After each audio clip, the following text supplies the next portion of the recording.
Boss TV ವೀಕ್ಷಕರೆಲ್ಲರಿಗೂ Manjunath Bhat ಗುರುಜಿ ಮಾಡುವ ನಮಸ್ಕಾರಗಳು. ಹೊಸ ವರ್ಷದ ಶುಭಾಶಯಗಳು.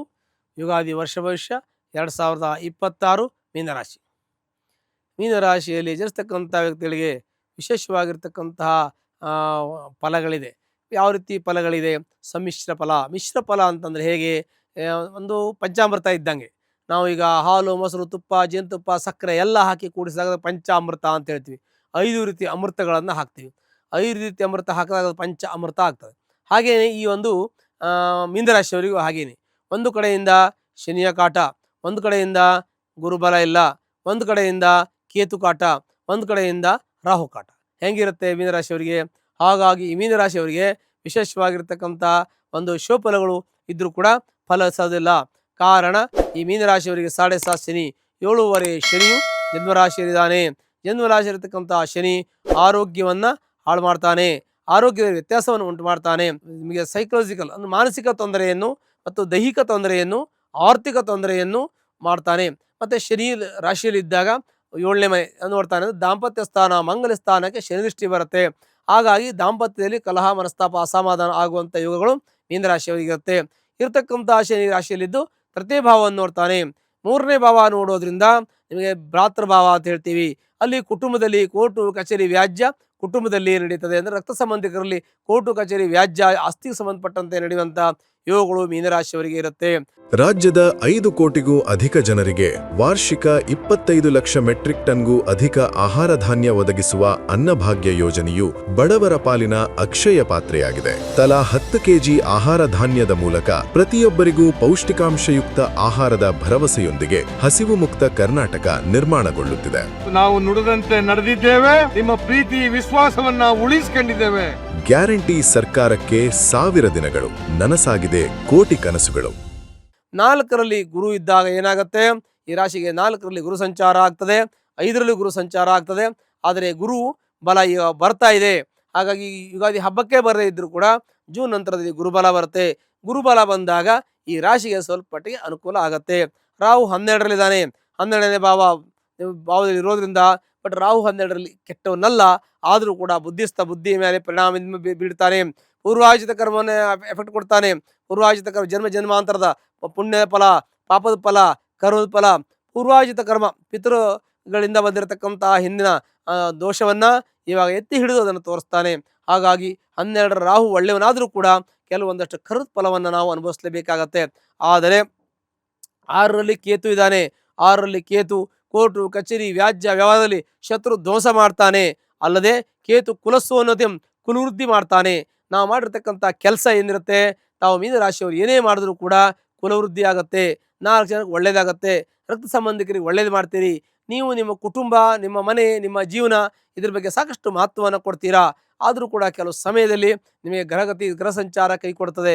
ಆದರೂ ಕೂಡ ತಾಳ್ಮೆಯಿಂದ ಇದ್ದು ಮುಂದೆ ಬರ್ತಕ್ಕಂಥ ಸಮಸ್ಯೆ ಏನೇ ಬಂದರೂ ಎದುರಿಸ್ತೀನಂಥ ಧೈರ್ಯ, ಒಂದು ಆತ್ಮಸ್ಥೈರ್ಯ, ನೈತಿಕ ಶಕ್ತಿಯನ್ನು ಭಗವಂತ ನಿಮಗೆ ಕೊಟ್ಟಿದ್ದಾನೆ. ಹಾಗಾಗಿ ಮೀನರಾಶಿಯವರಿಗೆ ಅಂಥ ತೊಂದರೆಗಳೇನು ಆಗೋದಿಲ್ಲ ಅಂತ ಹೇಳ್ತೀವಿ. ಮುಂದೆ ಗುರುವಿನ ಪೂರ್ಣ ಅನುಗ್ರಹ ಬರ್ತದೆ. ಈಗ ಬರ್ತಾ ಇದೆ ಅಂದರೆ ಈಗ ಯುಗಾದಿಗೆ ದಿವಸನೇ ಬರುತ್ತೆ ಅಂತಲ್ಲ, ಜೂನಲ್ಲಿ ಅನುಕೂಲ ಇದೆ. ಜೂನ್ ನಂತರದಲ್ಲಿ ವರ್ಷ ಅಂತ್ಯದವರೆಗೂ ಕೂಡ ಗುರು ಅನುಗ್ರಹ ಇರುತ್ತೆ. ಹಾಗಾಗಿ ಗುರು ದೃಷ್ಟಿ ಕೂಡ ಆ ರಾಶಿಗೆ ಇರ್ತಾನೆ, ರಾಷ್ಟ್ರಾಧಿಪತಿ ಗುರು ಆಗ್ತಾನೆ. ಹಾಗಾಗಿ ಶುಭಫಲಗಳು ಪ್ರಾಪ್ತಿಯಾಗುತ್ತೆ. ಶನಿಶ್ಚರನಿಂದ ಬರತಕ್ಕಂತಹ ಕರ್ಮದ ಫಲ ಸ್ವಲ್ಪ ಮಟ್ಟಿಗೆ ಕಡಿಮೆ ಆಗುತ್ತೆ. ರಾಹುವಿನಿಂದ ಬರತಕ್ಕಂತಹ ಪೂರ್ವಜನ್ಮದ ಫಲ, ಪಿತರಾಯಿತ ಫಲವು ಕೂಡ ಕಡಿಮೆ ಆಗುತ್ತೆ. 6ರಲ್ಲಿರ್ತಕ್ಕಂಥ ಕೇತು ಸಾಲಗಾರನಾಗಿ ಮಾಡ್ತಾನೆ. ಶತ್ರು ಸಾಲ, ನಾವು ಆರೋಗ್ಯ ರೋಗ ಅಂತ ರೋಗ, ಶತ್ರು ಸಾಲವನ್ನು ನಾವು 6ನೇ ಮನೆಯಿಂದ 6ನೇ ಭಾವದಿಂದ ಚಿಂತನೆ ಮಾಡಬೇಕು. ಅಲ್ಲಿ ಕೇತುಗೆ ತಲೆ ಇಲ್ಲ, ಹೆಂಗೆಂಗೋ ಆಗ್ತದೆ, ಸಾಲಗಳಾಗ್ತದೆ, ಆಮೇಲೆ ಶತ್ರುಗಳು ಹುಟ್ಕೊಳ್ತಾರೆ, ಆಮೇಲೆ ಆರೋಗ್ಯದಲ್ಲಿ ಕೆಡ್ತದೆ. ಈ 3 ಕೂಡ ಆಗುವಂಥ ಸಾಧ್ಯತೆ 6ನೇ ಮನೆಯಲ್ಲಿರ್ತಕ್ಕಂಥ ಕೇತುವಿಂದ ಪ್ರಾರಂಭ ಆಗ್ತದೆ. ಹಾಗಾಗಿ ಅದನ್ನು ಆರೋಗ್ಯದ ಬಗ್ಗೆ ಗಮನವಹಿಸಬೇಕು. ಸಾಲ ಮಾಡುವಾಗ ಒಂದು ಹಿತಮಿತವಾಗಿ ಮಾಡಬೇಕು. ಮತ್ತು ಇನ್ನೂ ವಿಶೇಷವಾಗಿ ಶತ್ರುಗಳು ಅಂತ ಹೇಳ್ತೀವಿ. ಹಾಗಾಗಿ ಯಾವುದೇ ವ್ಯವಹಾರಗಳನ್ನು ಮಾಡುವಾಗಲೂ ಕೂಡ ಯೋಚನೆ ಮಾಡಿ ನಾವು ಮಾಡಬೇಕು. ಸರಿಯಾಗಿ ಅದನ್ನು ನಾವು ಬ್ಯಾಲೆನ್ಸ್ ಆಗಿರಬೇಕು ಮತ್ತು ಅದನ್ನು ಹ್ಯಾಂಡಲ್ ಮಾಡಬೇಕಾಗುತ್ತೆ. ಅದ್ರ ಬಗ್ಗೆ ತಾವು ನಮಗೆ ಕೊಡ್ತಕ್ಕಂಥ ಮಾಹಿತಿ ಈ ರೀತಿಯಾಗಿರುತ್ತೆ. ಹಾಗಾಗಿ ಮೀನರಾಶಿಯವರಿಗೆ ವಿಶೇಷವಾಗಿ ಅವರಿಗೆ ಸ್ವಲ್ಪ ಮಟ್ಟಿಗೆ ಆರ್ಥಿಕ ಅನುಕೂಲ, ವ್ಯವಹಾರದ ಅನುಕೂಲ, ಆರೋಗ್ಯ ತೊಂದರೆ, ಕುಟುಂಬದ ತೊಂದರೆ, ದಾಂಪತ್ಯ ಕಲಹ ಎಲ್ಲ ಇರುತ್ತೆ. ಆದರೆ ಮಕ್ಕಳು ಒಳ್ಳೆ ವಿದ್ಯಾವಂತರು, ಜ್ಞಾನವಂತರಾಗ್ತಾರೆ. ಮಕ್ಕಳು ಒಳ್ಳೆ ವಿದ್ಯಾವಂತರಾಗ್ತಾರೆ. ಅವ್ರು ಓದಿಸ್ಬೇಕಾಗತ್ತೆ. ಅವ್ರು ಓದಿಸೋದ್ರ ಬಗ್ಗೆ ಗಮನ ಕೊಡಬೇಕು. ಅವರಿಗೆ ಟ್ಯೂಷನ್ ಹಾಕೋದು ಅಥವಾ ಅವ್ರು ಕೂತ್ಕೊಂಡು ಓದಿಸೋದು ಅಥವಾ ಅವರಿಗೆ ಅಧ್ಯಯನದ ಬಗ್ಗೆ ಬಹಳ ಮಹತ್ವವನ್ನು ಕೊಟ್ಟು ಓದಿಸ್ಬೇಕು. ಅವ್ರಿಗೆ ಸರಿ ಹೋಗುತ್ತೆ. ಆದರೆ ಮಕ್ಕಳಿಗೆ ಓದೋಕೆ ಇಂಟ್ರೆಸ್ಟ್ ಕಮ್ಮಿ ಇರ್ತದೆ. ಯಾಕೆಂದರೆ ಮಕ್ಕಳು ಅವ್ರಿಗೆ ಗೊತ್ತಾಗೋದಿಲ್ಲ. ಅವ್ರಿಗೆ ಮುಂದಿನ ಭವಿಷ್ಯದ ಬಗ್ಗೆ ಅಷ್ಟು ಚಿಂತನೆ ಎಲ್ರಿಗೂ ಇರುತ್ತೆ ಅಂತ ಹೇಳಿ ಕಾಲ ಕೆಲವು ಇರುತ್ತೆ, ಕೆಲವು ಇರೋಲ್ಲ. ಅದು ಇರೋರಿಗೆ ಓಕೆ, ಇರಲಿ ಆದರೂ ನಾವು ಅವರಿಗೆ ನಾವು ಮಾಹಿತಿಯನ್ನು ಕೊಟ್ಟು ಅವರಿಗೆ ಹೆಚ್ಚಿನ ವಿದ್ಯಾಭ್ಯಾಸಕ್ಕೆ ಒತ್ತು ಕೊಟ್ಟು ಅವರ ವಿದ್ಯಾವಂತರನ್ನಾಗಿ ಮಾಡಬೇಕು. ಒಳ್ಳೆಯ ಜ್ಞಾನವಂತರು, ವಿದ್ಯಾವಂತರು, ಪ್ರಜ್ಞಾವಂತರಾಗಿ ಒಂದು ಒಳ್ಳೆಯ ಹುದ್ದೆಯಲ್ಲಿ ಅವರು ಇರೋದಕ್ಕೆ ಅವಕಾಶ ಆಗುತ್ತೆ. ಹೀಗಾಗಿ ಮೀನರಾಶಿ ಇರತಕ್ಕಂಥ ವ್ಯಕ್ತಿಗೆ ಒಳ್ಳೆಯ ಫಲ ಇದೆ, ಆದರೆ ಸಮಸ್ಯೆಗಳು ಅಷ್ಟೇ ಕಠಿಣವಾಗಿರುತ್ತೆ. ಹಾಗಾಗಿ ಅವರು ಎಲ್ಲ ರೀತಿಯಲ್ಲೂ ಕೂಡ ಬ್ಯಾಲೆನ್ಸ್ ಆಗಿರಬೇಕಾಗತ್ತೆ. ಸಾಲದಿಂದ ವಿಮುಕ್ತಿಯನ್ನು ಹೊಂದಬೇಕು, ಶತ್ರುಗಳಿಂದ ವಿಮುಕ್ತಿ ಹೊಂದಬೇಕು, ಕೋರ್ಟು ಕಚೇರಿ ವ್ಯಾಜ್ಯವನ್ನು ಅವರು ಮಾಡಬೇಕಾಗತ್ತೆ. ಮತ್ತು ಶನಿಯ ಪ್ರಭಾವದಿಂದ ಹಣಕಾಸಿನ ತೊಂದರೆ ಅನುಭವಿಸಬೇಕು. 6ನೇ ಮನೆಯ ಕೇತುವಿನಿಂದ ಸಾಲಗಾರರಾಗ್ತಾರೆ. ರೋಗ ಶತ್ರುಗಳು ಉಂಟಾಗುತ್ತದೆ. 12ನೇ ಮನೆಯ ರಾಹುವಿನಿಂದ ಅವರಿಗೆ ಪೂರ್ವಾಹಿತ ಕರ್ಮದ ಪಿತೃದೋಷಗಳು ಉಂಟಾಗೋದು. ಹಿಂದಿನ ತಲೆಮಾರಲ್ಲಿ ಶಿಶುಹತ್ಯೆ, ಬ್ರಹ್ಮಹತ್ಯೆ, ಗೋಹತ್ಯೆ, ಆಣೆ, ಪ್ರಮಾಣ, ದೇವರಿಂದ ನಿಧಿ ಶೋಧನೆ, ಹೀಗೆ ನಾನಾ ವಿಧವಾಗಿರ್ತಕ್ಕಂಥ ದೋಷಗಳು ಹಿಂದಿನ ತಲೆಮಾರಲ್ಲಿ ಆಗಿರಬಹುದೇನೋ. ಆಗಿದ್ದಿದ್ರೆ ನಮ್ಗೆ ಗೊತ್ತಿಲ್ಲ.